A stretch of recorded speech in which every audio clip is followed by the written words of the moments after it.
জয় গুরু ইষ্টপ্রাণ দাদা ও মায়েরা। আজ ইষ্ট প্রসঙ্গে পরম পূজ্যপাদ শ্রী শ্রী আচার্যদেবের এই অমৃতময় কথাগুলি জেনে নেব তিনি কি বলেছেন। খুবই গুরুত্বপূর্ণ এই ভিডিওটি।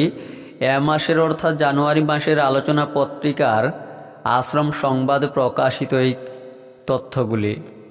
আসামের এক কেন্দ্র মন্দিরের 40-50 জন এসেছেন। তারা কিছু সমস্যার কথা আচার্যদেব সকাশে নিবেদন করলেন।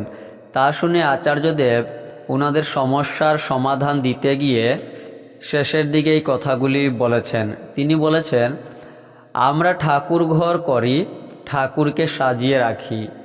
আমি বলি, তুমি শুধু ঠাকুর ঘরে ঠাকুরকে না রেখে নিজেদের আচার আচরণে ঠাকুরকে জাগিয়ে রাখো। কথাবার্তা, চলাফেরা, খাওয়া পড়া, শোয়া, সব জায়গায়, এমনকি বাজার করার সময়ও।